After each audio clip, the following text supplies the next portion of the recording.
Hey yo, I'm Flynt. And I'm Lena. Welcome back to Queer Dice Rolls, the podcast where two queer, neurodivergent, and chronically ill bards try working at their pasts, identities, and problems, one conversation at a time. Join us as we, once again, fail our deception checks and share just a little too much. Hi Lena. Hi, Flynt. How are you?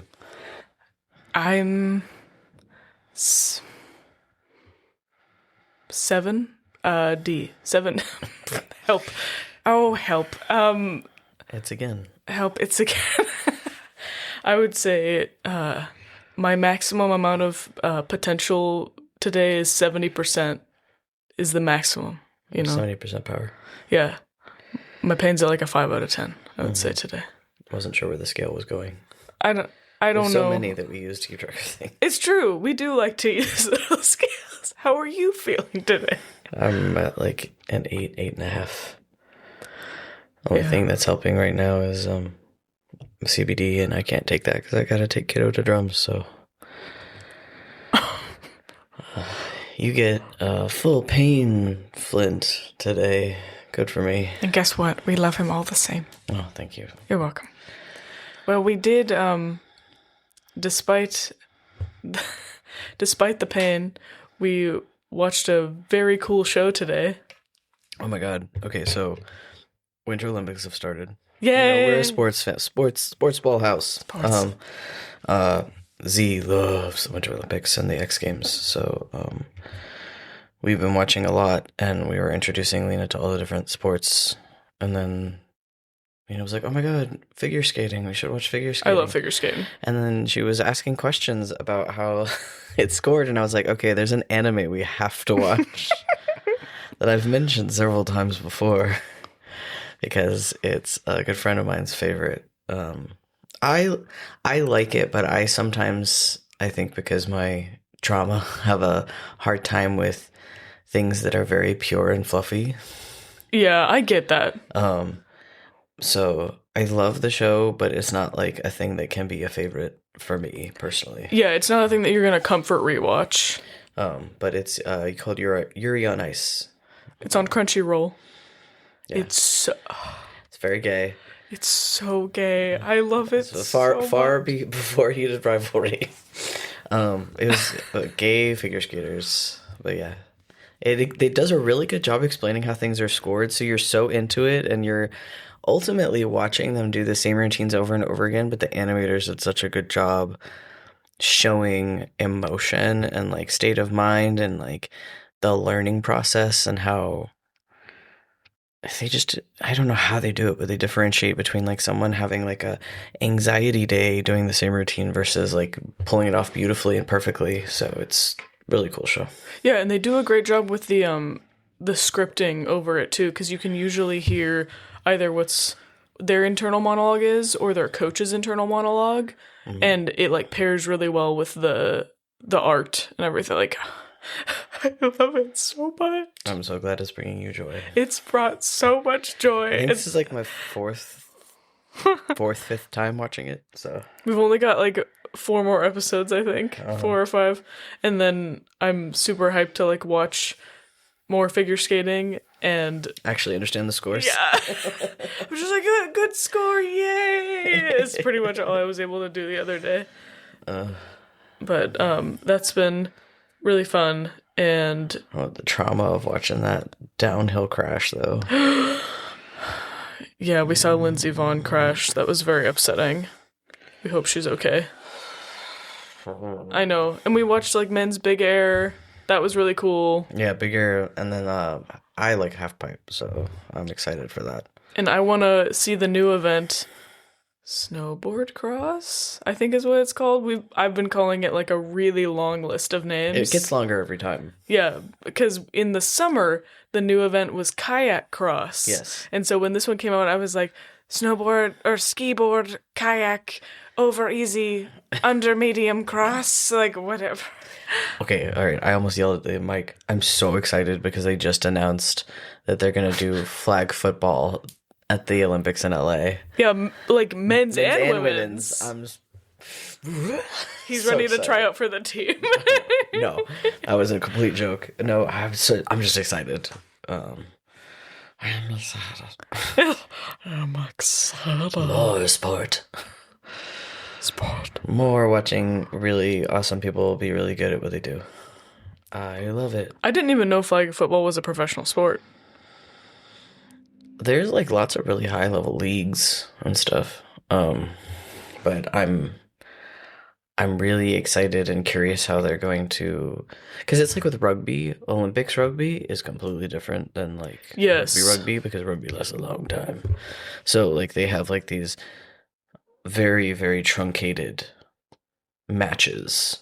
So it's almost like watching an entirely different sport. So I'm excited to see how they handle it. Yeah, and you probably have to like train really differently and stuff. It'll be great. And it's here, right? Like south. LA. Yeah.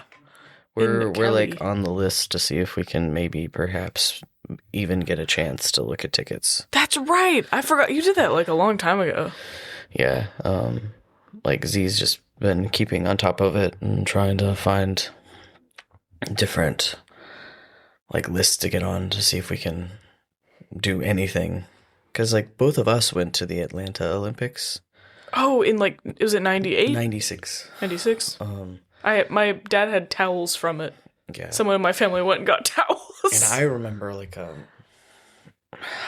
mean I was really little, so like I remember a good bit of stuff from it, but like I remember watching like baseball and I remember the mascot and I remember walking down like certain boulevards and like there was the swimming that's actually at the Georgia Tech it's what the dive team and swim team uses now. Oh, cool. They built it for that. Is baseball isn't still in the Summer Olympics, is it? Good Lord, I don't know anymore. They brought it back for like an Olympics, and then everybody else was like, it's too, because it's very expensive to build those fields. And they can only be used for one And they thing. can only be used for one thing. You can't even recycle like my understanding is you can't recycle the baseball and softball fields for each other either. Oh. So like, if you build a baseball field, it's only for baseball. I feel like you could. Plus, it's like it takes a lot of money to play those games, and like there's a lot of like interesting politics in what is not and is in the Olympics. But The cost benefit analysis isn't analysising for baseball. well, it's like the X Games. Like it's really Z had really mixed feelings about skateboarding being in the Olympics because the X Games was made because they didn't consider like BMX biking or skateboarding or like any of like the being like rollerblades or any of that like stuff to be sports enough for the Olympics. So it's really interesting that it's now being accepted. Anyway, sports. I learned more about sports. But we've been doing that, and we our other fun thing last week was we went and saw Mandy Patinkin in concert. That's right, we did. We did an art. Yeah. Even though I am dying, we've been doing stuff, kind of. Yeah, it was really fun. Like, I mean, he's an amazing singer. He's very funny. He's so funny.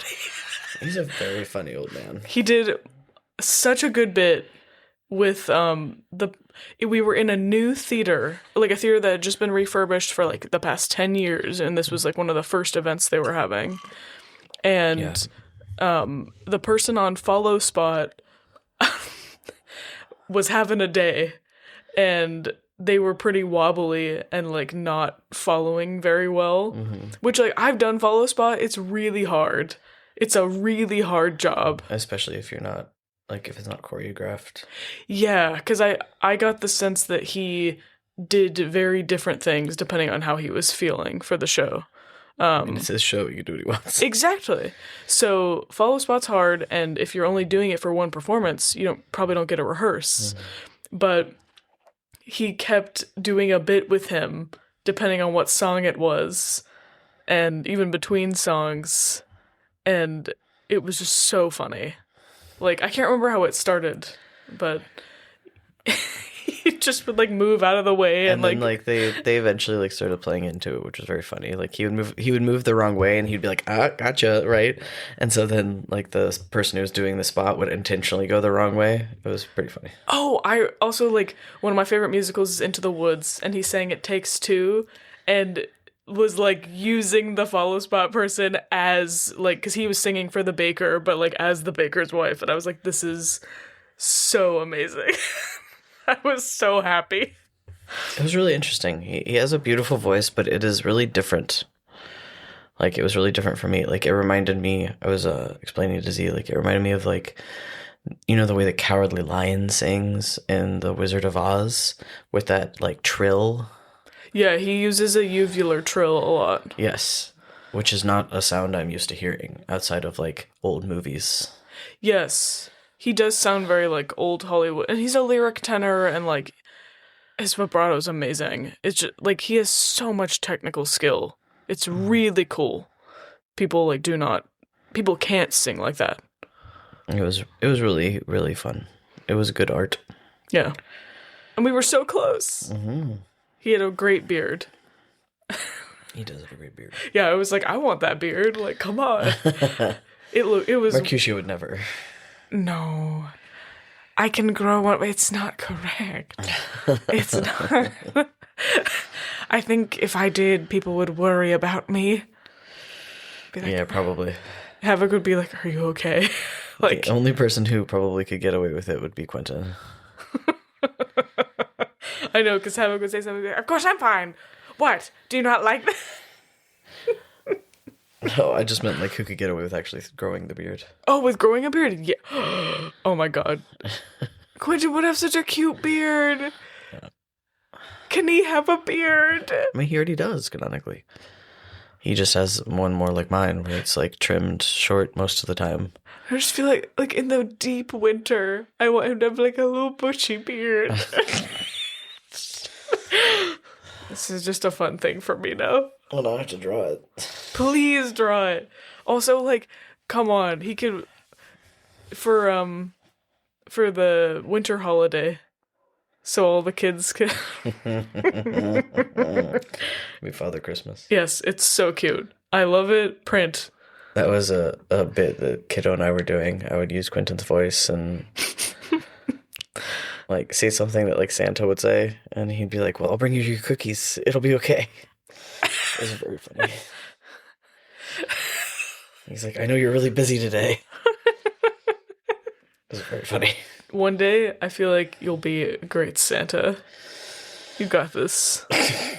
That's not my goal, but you know, probably. I just meant like for your child who will be an adult. It'll be a fun little bit. Or me. I'll put in my Christmas requests. I see. You're just gonna have a great beard. I know it. I see it in my soul. I see it already. Whether I like it or not. Yes. Yes. Well, we only have one correction this week. Are we doing impromptu correction time? Why would you look at me like that? I'm just wondering if I should cue sound or if you want to. No, you don't need to. Welcome to our newest segment, Corrections, where we correct anything that we fucked up. Or forgot. Or forgot. That's right, Mirth. So, since we only... This makes me so happy. Since we only have one this week, I'm going to read it again. Bart has sent us an actually, a la Dropout. Mm-hmm. The peaks of flame are east of Omu. I think I said they were west. And a completely different set of volcanoes than the ones in the Kobold Mountain Range where Hrakamar is and where the Valley of Lost Honor is. They are crawling with albino dwarf tribes, fire newts, and lots of elementals. That's right. We talked about going that direction at some point, I think. Yes. Well, that's all of our corrections this week. So, we'll be back next week with probably more. And let's get back to the show.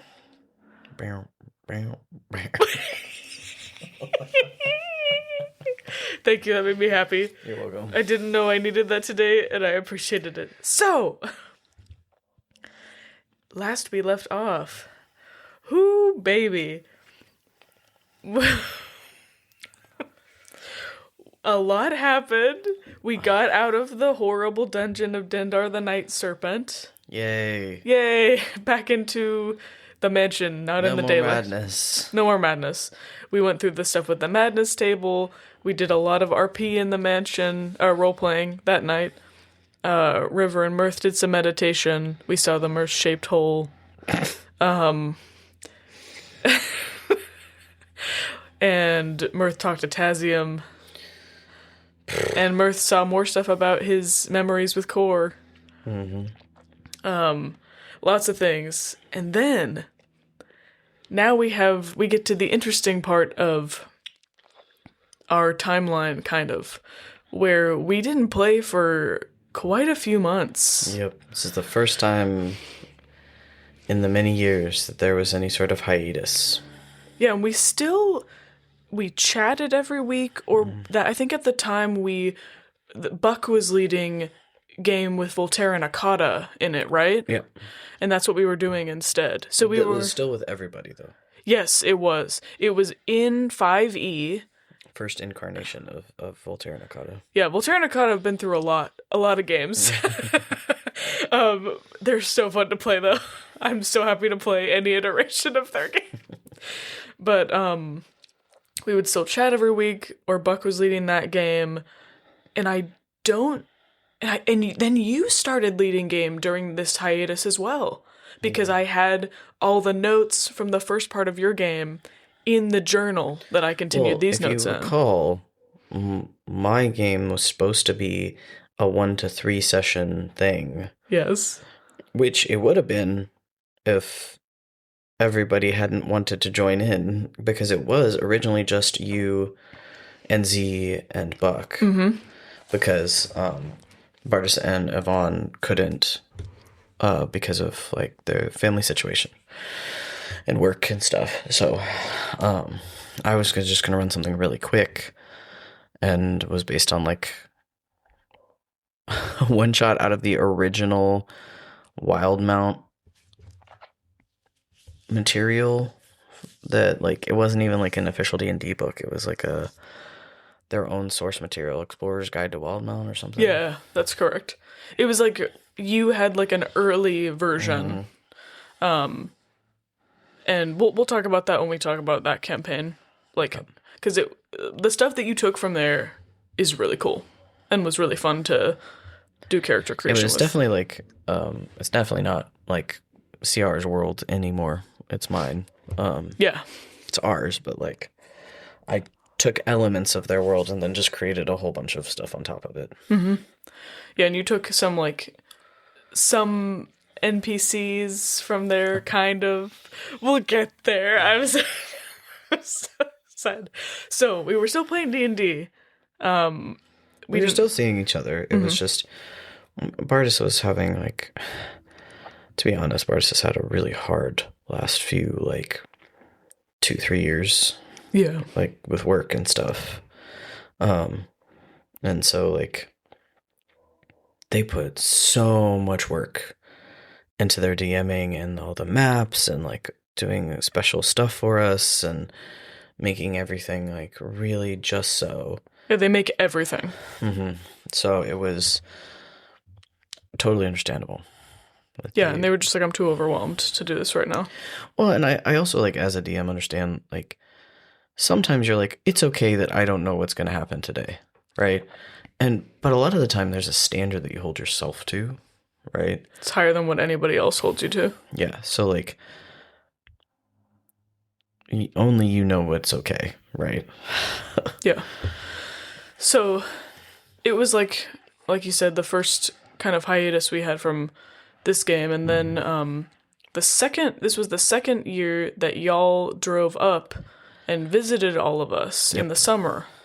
And the stuff we're going to talk about today is mostly a session that we did in person, which was like the second session we ever did in person. Yes.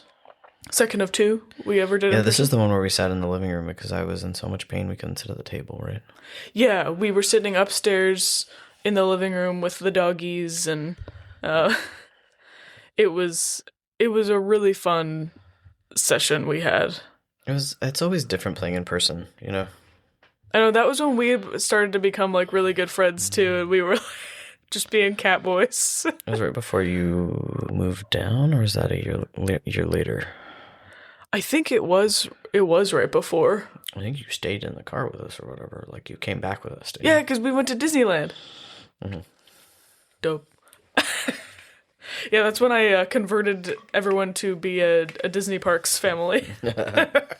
This was my plan all along. It didn't take much. No, it did not. But then again, I plan a good Disney vacation. All right. So, in person, like we said last time, the cliffhanger was we open the mansion door and there's a bunch of mist outside. And we are not where we were. No, and I will say that part of the reason this was so crazy is because we took watches. Like, we don't mention it that much, but, like, there is never a night we don't take watches. Yeah, after, like, we had a few incidents that, like, didn't really make it onto the podcast, but, like, that's what's so hard with this, right? I know. There's so much, like, side talk and, like side tracking that is important, and you don't realize it's important until later. But we, even with, like, the mansion and everything, because of some stuff that had happened with the hags, had not skipped a night of watches. And Mirth even, like, I don't know if you remember this, but, like, Mirth even, like, installed something by the front door. So, like, Mirth can change whatever he wants in the mansion. It just takes... The way that we did it in game is I would have to, like, roll a check and make sure that I could concentrate enough to, like, change it, depending on my circumstances. Yeah. And so what he did was he added alarms in each individual caravan. And there were, like, buttons for the alarms by the door. And then there was also a alarm everything. Like, because he had seen the alarm spell, I think from Kayleen. Yeah, Kayleen used to do it with the silver thread and stuff. Mm-hmm. So, like, he modified that into the mansion. And so he could individually summon people, but also wake everybody up if needed. And anybody could do that when they were sitting by the door. It was like the Downton Abbey bells, but magic. Essentially. So nobody heard anything. And most of us have really good perception. Oh. Not me. I mean... I took a feat so that it didn't suck. Yeah, but... you're observant or are you alert? Observant. Okay. I always get them mixed up. Read lips. That's right. And Adon has observant and alert. Uh-huh. Because she sees all. Right. But that's... Think about how many situations that I was able to, like, get us out of because I can read lips. Oh, trust me. And then I had a note that River and Adon both have a death ward. I had all these notes about, like, so-and-so has death ward. Because I think... Who casts that now? Is it Kayleen? Kayleen. It's always Kayleen. I'm like, what crazy spell is this? Oh, it's Kayleen. Zade has spells. Zade just doesn't use them for anything but smite. Well, we're about That's why we're, like, so shocked when he uses, like, counterspell and shit. We're like, what? You what? I know, we at least get to talk about his second favorite spell today. Oh, yeah, that's right.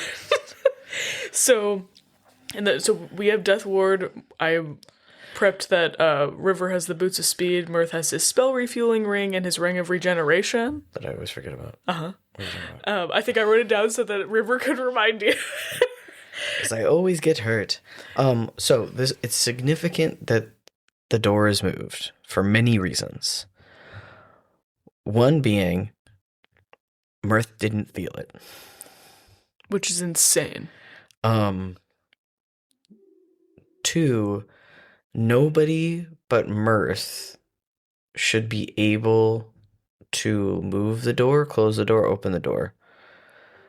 Unless he gives them permission from, like, the inside of the hut or whatever.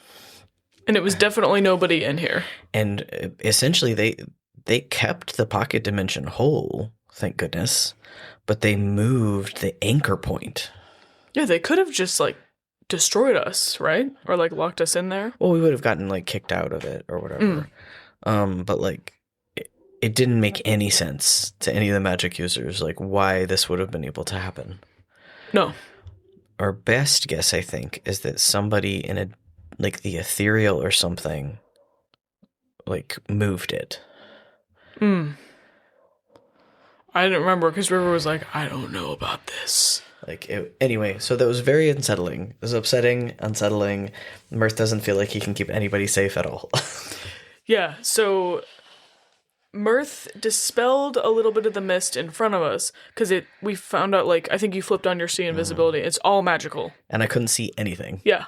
And I was like, I can't see shit. Yeah, it's all magical mist. So you dispelled some, and then we essentially just decided to go the fuck outside and figure out what was going on. Yeah, because we were like, F it, there's nothing else we can do from inside.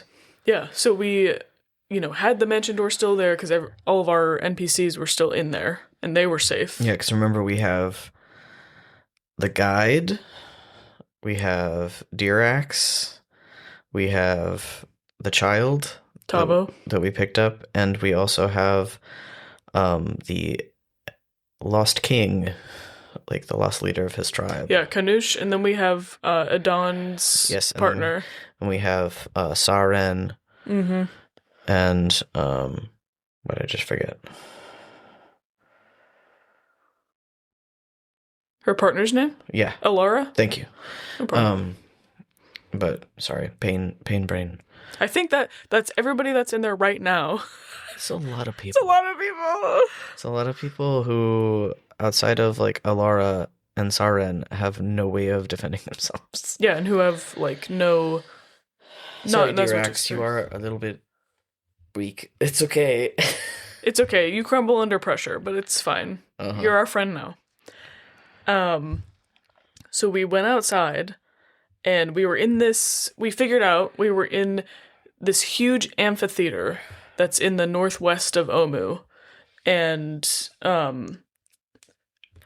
it's where the mist had been kind of like coming from, this magical mist, or congregated. Yeah, it's where what was he? Bag of Nails pointed and was like, that's where the evil creature that kills everything comes from. Yep.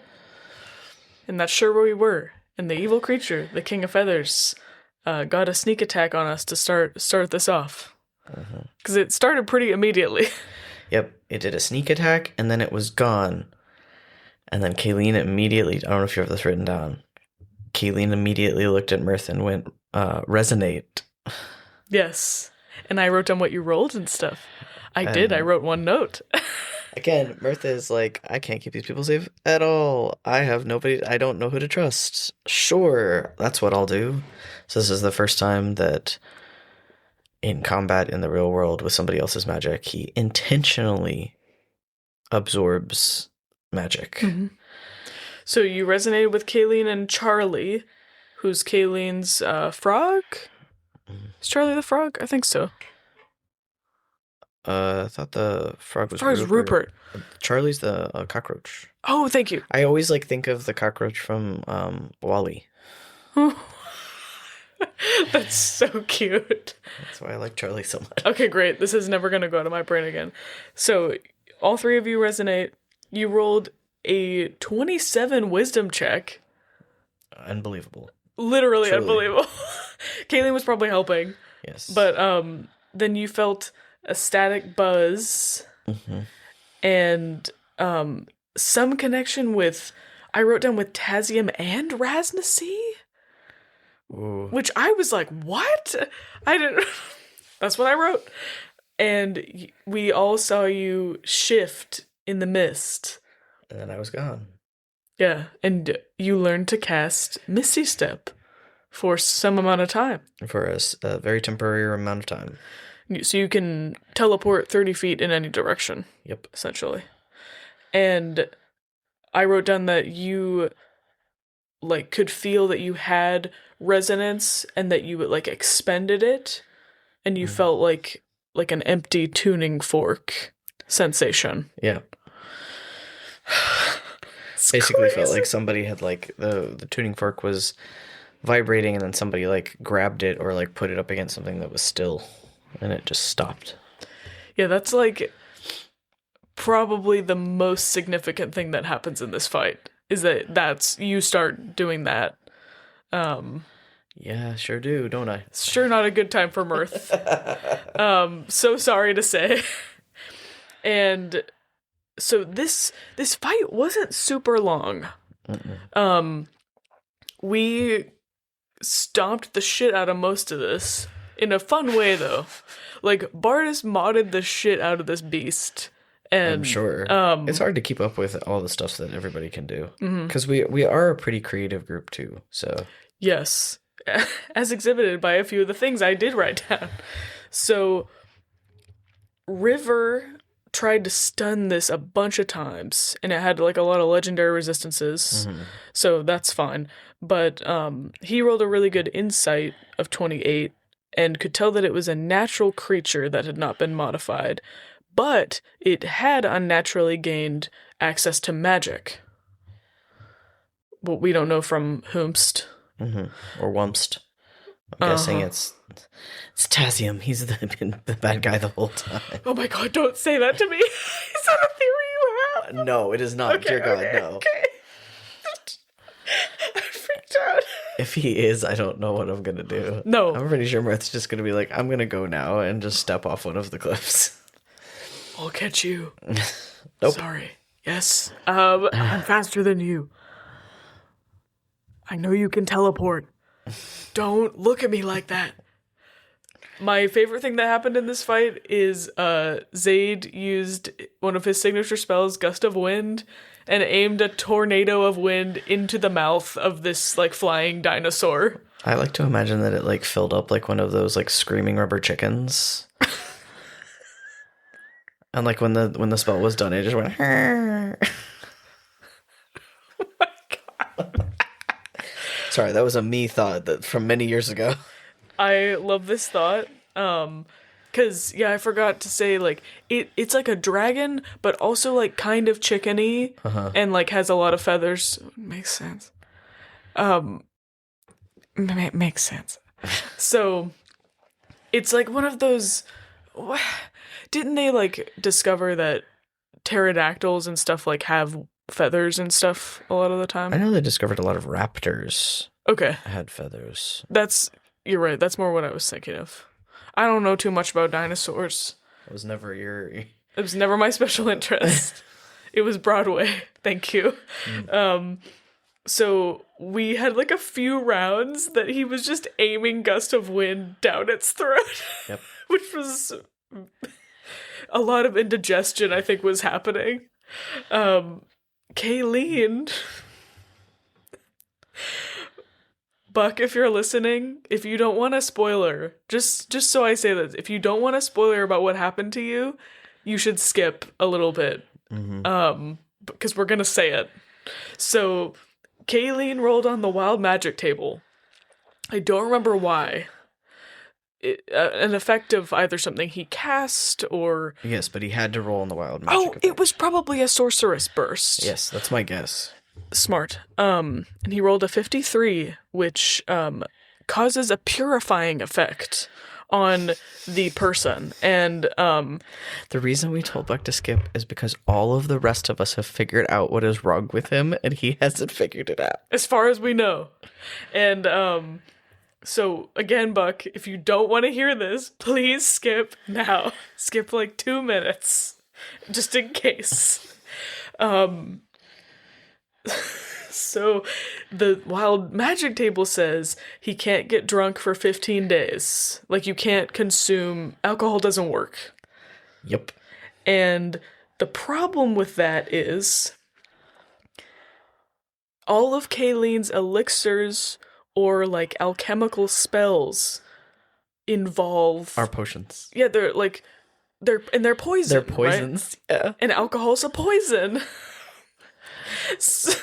And he has tried to use a few of his elixirs a few times, and like there was no effect. And he's like, I don't understand what's going on. And the rest of us are like staring into the void, like, because he has infusions, like the Boots of Speed. Those work because they're not the same. So it's only some of his stuff isn't working, and he's like, what the hell is going on? So that I remember like realizing that at the couch we were know, at. and You and I just like looked at each other. We were like, "What the fuck?" And I had figured it out because I was like, You figured it out first. I know. I figured it out and I was trying to be real quiet. And you were like, What? Can he not use his potion? And I was just like, I don't think he can. Yeah, so I think like he can't heal himself. Yeah. He can with like greater restoration, but like Zayd has hella healing. Maybe we'll be okay. Anyway, so that happened. That happened. And the next notable thing is the King of Feathers got so upset about this gust of wind causing an indigestion that it had to use a legendary action to redirect the gust of wind that was going down its throat. And then it made that, what was the chicken noise you made? Oh. I feel like Bartis probably did something like that. Oh my god. But it was, it was so bad that it had to spend a legendary action to get rid of it. Uh-huh. Which is great, because that spell is annoying. Like, and he put it like right in its mouth or something. Yeah. Like it was it's like a level 2 spell. So annoying. It's great. perfect. Perfect for him. And River, like I said, tried to stun a lot. He burned a few legendary resistances with those. We used a few sorceress bursts. River got a beacon of hope that healed all of us. Mirth got one that did like 4d10 lightning damage for some reason, which was pretty cool. Pretty cool. Pretty cool. Pretty cool. Pretty cool. And Bartis told me something that I thought you would enjoy. Oh no. It's not that serious, but they said completely irrelevant, but the King of Feathers is actually a she. The name was something chosen by Bag of Nails and his ingrained misogyny. Incredible detail. I know, I had no idea. I was just like, what? Well, I mean, in all fairness, we couldn't really stop and chat because they were just trying to kill us. Yeah. So... Because somebody intentionally put us in its nest. Who? No, that's an owl. Silly. Other notable things I wrote down. Kayleen used Blight, I think, for the first time, which is a nasty spell. It's usually, like, I more commonly see it as what, like a druid spell? Because artificers can take from quite a few lists. Artificers can do a lot. I mean, it's like bards, so you know the magical secrets. Yeah. But Blight just, like, drains life. Yeah, Blight's terrifying. Every time I hear about Blight, all I can think about is the Calamity? Oh my god. That's what I thought of too. Yeah. Did it was like they were down in the place that Laren was building the big invention, and then somebody cast Blight on the whole thing, right? Tree. Oh, that's right. Uh-huh. That's what he broke through. Oh, I gotta rewatch Calamity, man. It was so perfect. Okay, I'm back. River gets the kill shot. Good for him. Mm-hmm. It was on his 4th out of his 4 attacks possible that turn. And I think it was on the same turn that the King of Feathers was redirecting the gust of, or like in the process of redirecting, because I wrote down that Bartis said there was a really big like boom that exploded out of it from like all the wind that was trapped, which is very silly. And then at the end of this fight, River and Mirth hit level 18. Yeah, because I can't remember why we're ahead. Well, part of it was Cure Sabal. Me, you, and Zayd went to Cure Sabal, and Bartis like did our XP a little more like detailed than any other game I've done. Yeah. So we like had all the points on the Foundry system and everything, but River and Mirth hit level 18 from this. Everybody else hits it like next session, I think. But that causes some fun things to happen. We'll get there. Are they fun? Are they fun? I don't. I mean, I think you look nice. So the way that we level up you have to sleep before you fully you have the spells, but they feel like you've used them up, right? Yes. Like the abilities are just out of your reach. So, at level 18, is it time for me to talk about it? I'm looking. Let me say a few things first. Okay. Then I can talk about it. So, we at this point the mist dispelled. Yes, because it was the Queen of Feathers.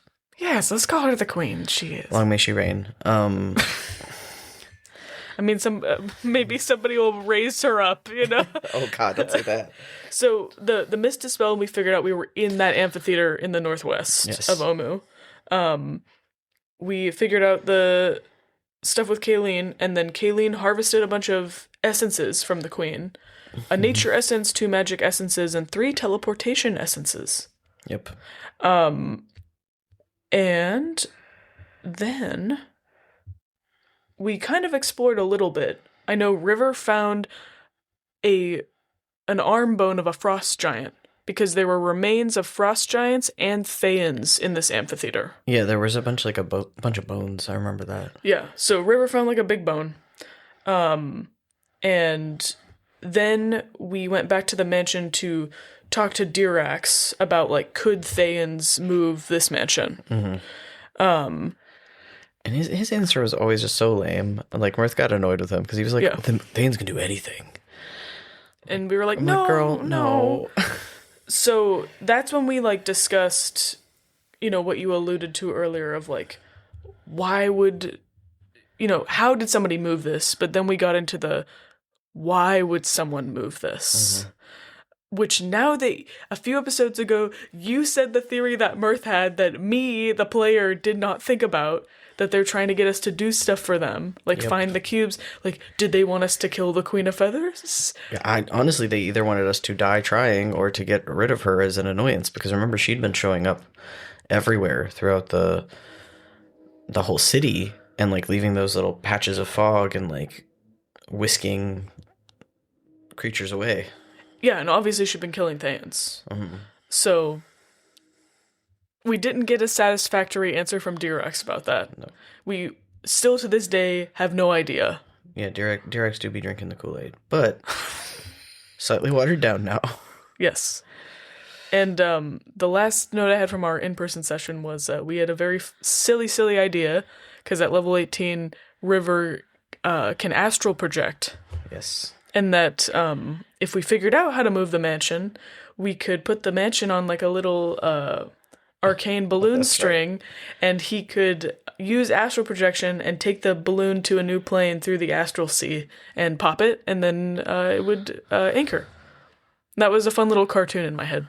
Yeah, I was wondering if you were going to mention that. You mentioned it a lot. It was really exciting for him, because I, like, didn't understand what astral projection was. So I was just trying to, like, help myself understand. I don't know if that's possible at all. It's not. Yeah. It's just a fun cartoon. So, the next day, we wake up. How do you feel, Mirth? I have it written down if you did not. No, I remember. So, as I've said, the way that I like to play is... Sure, there's mechanical things that are happening, but I like for there to be a game reason for it to happen. And luckily, I play with a group who is very kind and is perfectly happy to play out those reasons for a thing happening. And Flint's, like, really good at this, guys. Like, it's like a masterclass. I love it. That's very sweet. I love it. But the way that I manifested this level up was...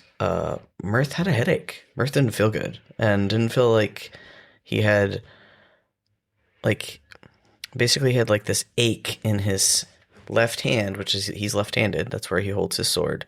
He had this ache and, like, itch under his skin in his left hand and arm. And he had this really bad headache and his eyes hurt.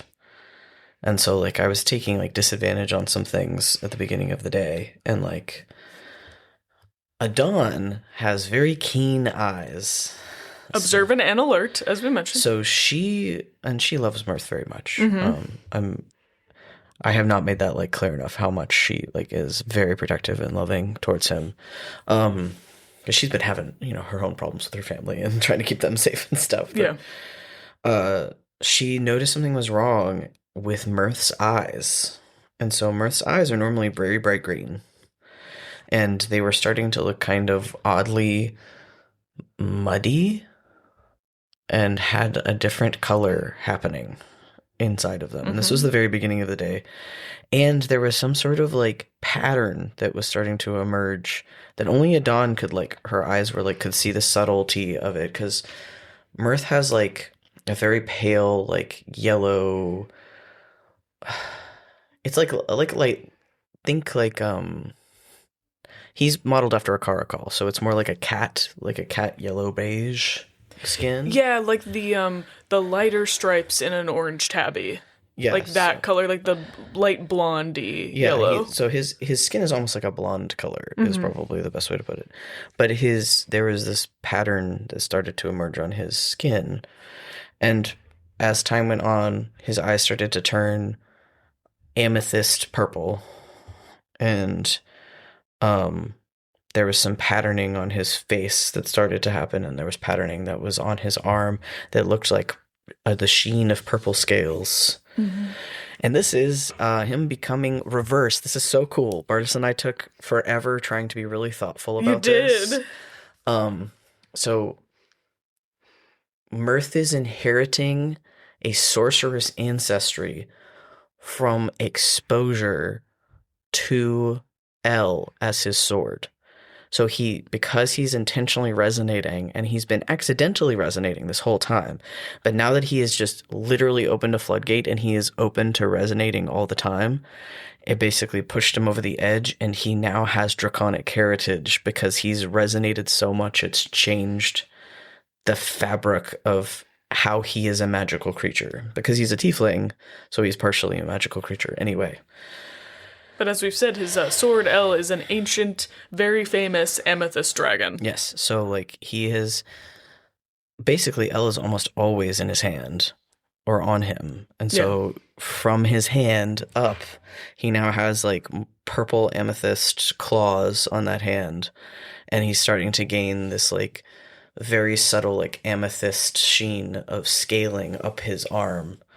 And his eyes now look permanently like they have the see invisibility or see the ethereal up.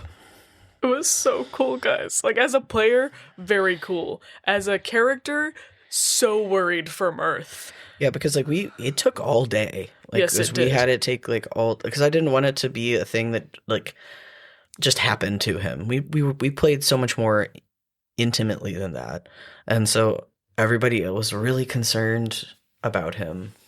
Yeah, we Adon and Kayleen both tried to magically help you, with restorations and stuff like that. Tried to heal him because we thought he was poisoned because he had gotten hit by the bird the day before. Yeah, and that didn't do anything. And then River studied his ki, because he has many times, and he knows what Mirth feels like. And he remembered on the boat one time when you were dancing that he could feel your ki was different because he could also feel the ki in your sword. Because L was there. Yes. So it was a time so L appears to Mirth all the time is what he thinks Mirth will find comforting, which is this androgynous twink of a man who's just very beautiful elven man, but he is with him almost all the time. Mirth talks to him all the time because he's the only person he's got left that he's I don't know what's happening. So that time that you saw his ki was a time that Mirth was dancing with L. Yeah, I forgot, and that's great. And I had a note that every time River was stunning, doing his stunning strike recently, it felt like he was doing a smaller version of L's ki. I think maybe because you learned that power word stun spell. And now River can feel Mirth's ki is more awake and like pushing back at him like Els, because Els is so powerful. Like if someone has really powerful ki, it's like there's like a barrier it like pushes against. So Mirth's is feeling more powerful. Yeah, it's almost like it's growing. Like his presence is growing. Yes, and especially because they did all that meditation work the night before and stuff, he's like intimately aware that it's like different from last night. Yep. And one of the other cool things is like, so like I RP'd all this, and Bartis and I talked about it a lot. And like one of the things I RP'd is that Mirth was like hot, and Mirth never gets hot. I need you to understand. Like he was hot, and he had to take off his armor. Yes. Because now he has dragon scale skin. So his armor is innate, and he doesn't need to wear it anymore. So cool. Yeah. Also, Mirth is always hot. I just had to say it. So you did roll I don't know how you were doing this. You rolled another 29 insight, which like amazing. That's probably because of it's got to be my bardic inspiration and stuff. Yeah. And so you sensed something was, unusual, and that it felt like a rooted interior change with external results. As I wrote down what Bartis said. And then you talked to Elle and tried to ask what was going on. I don't remember what Elle said. Elle's usually like, I don't know, I guess you'll find out. That is exactly what happened, but the flavor of it was a puberty talk. And he was just like, he was like, want you to figure it out, but like, when you get to a certain age.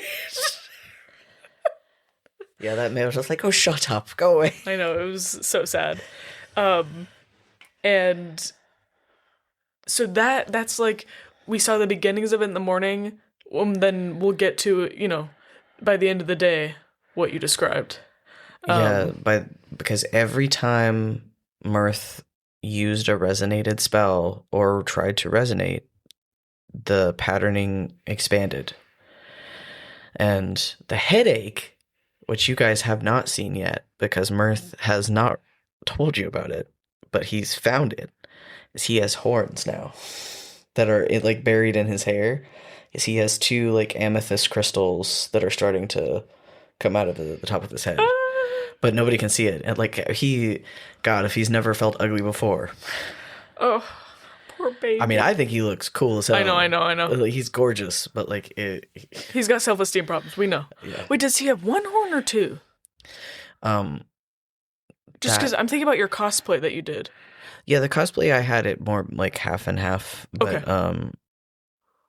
He has at least 1. Like that wasn't a decision I got to make. Oh, really. okay. I'm sorry. I just like was thinking about the cosplay you did because it was so fun. That makeup was great. We used like fishnets to like get the patterning. Yeah, it was really cool. We used lots of different purples. Yeah, it was awesome. And we did it like 5 a.m. Mm-hmm. So that happened. A few other things happened this morning before we'll take a break, for the episode. But because we end up, going to look for more shrines. Yes. But there's a few. Once everybody figured out that Mirth was not dying. Yeah. And it was a deeper magical problem that they could not immediately solve, they essentially tried to make him as comfortable as they could. And then we were like, we gotta keep going with. And he agreed. Everything. He agreed. Yeah, he did. He didn't feel neglected in any way. So. Well, good. So we have a lot of people coming in and out real quick here. Kanush decides to leave. The tribal leader, he was like I told you guys, thank you so much for like saving me, for feeding me. Mm-hmm. I feel okay. I know how to get home, so I'm gonna go. We tried to get him to take Tavo, right? Yeah, but he didn't. I forgot he didn't. Because Tavo hid. Yeah, I think Tavo didn't want to go with him. So what Mirth ended up doing was we needed to open a gate to Harakamar, and we sent Tavo through it, and the people over there said that they would take care of him. Mm-hmm. And help him or, just keep him. Yeah, because we grabbed Undrel. So we basically did like an exchange, because we were like, it is high time that we did what we needed to for Undrel. Poor Undrel. So Undrel comes through the gate, and Tavo goes through the gate. And then you cast, I forgot you had this spell, Rary's Telepathic Bond. Uh-huh. is that one that you took at this level? I took it at this level. Did you, like, is your reasoning that you resonated and, like, took it from Tazian? The reasoning is, so Tazian, if you recall, the telepathic bond was put on us. This specific telepathic bond is a warlock spell that was put on us by Tazian when we went into the dead dungeon. And now that Mirth is just fully opened up to resonating all the time in that argument that he had with him, he got it. It's like a 7th level spell. Uh-huh. And I wrote down that you, how you cast it on us, you did, like, personalized face painting on all of us. Yep. Because remember, he painted a symbol, but Mirth doesn't know anything about this, like, eldritch author, and he doesn't give a shit. So bad. Yeah, he's like, whatever. So he has face paints, and so he painted everyone's faces individually so that they would all be connected. Yeah, it was very cool. Oh, and you also, because we have a gate cube. We mentioned a long time ago, we have a gate cube. You can use it, like, 3 times a day, I think. And then you roll, like, a dice to recharge or whatever. Yeah, but we had it at full charge. So you also opened a gate to Waterdeep because Orvex wanted to go there, our guide. And we were like, cool, man, you can go somewhere else. Bye, man. Yeah, but Dirax is still with us, and Undril is with us, and Adon's family is with us. And so is Tavo. No, Tavo's left. Right. So Tavo and Kanush are gone, and Orvex is gone. So now we have 4 NPCs because we added one. Yes, because we have... So Undril, if you remember, is the woman who used to be like an orc warrior who during the magic rainbow wave way back at the beginning got turned into a human woman. Yes. Whose charisma and strength got swapped. So she's like really, really beautiful, very sweet, but like has been working in the mines. She's like cut now because she's been working in the mines to increase her strength again. Yeah, she's cut as fuck. We're so proud of her. But we want to like fulfill our promise to her because she's waited a very long time. So. Yeah, so we were like, help us, hang out with us because we need to open the gate anyway, and then we'll go do your thing. Yeah. And then we dismissed the mansion for the day, or you did, and set out to keep looking for more puzzle cubes, but we will get to that next episode. Yeah, so we'll be back with our outro and weekly question. But first, a word from our characters. Love the show? Of course you do. Want to learn more? I mean, who wouldn't? Well, you've come to the right bard. This is Mercutia's Market with your host, me, Mercutia Claudius Titania Banquo Ulysses Falstaff, and yes, I did make the name myself. If you have questions for your wonderful hosts, or me, or anyone else you've heard on the podcast, but mostly me, email us at queerdicerolls, that's ROLES, at Obroris, that's OBRORIS, archives.com. If you wish, you can send these poor, tired queers the funds for their iced oat lattes through our Ko-fi Queer Dice Rolls. Be sure to follow us on all your favorite platforms. If you'd like to peruse these or any other links, check out our link tree. This week, we want to thank our group, the Dragon Stunners, for giving us one of the best things to come out of the dark, dark ages of 2020. You're gorgeous, and we love you. That's all for now, but I'll be back next week. Ta-ta! You've been listening to Queer Dice Rolls with Flynt and Lena. Do you like to roleplay new mechanics, or do you just prefer to let things happen? Don't forget to send us a message on Instagram or Buzzsprout. We'd love to hear from you. The two of us will be back next week with the last episode of The Tale of the Dragon Stunners. But until then, take this inspiration die just in case. Bye, y'all.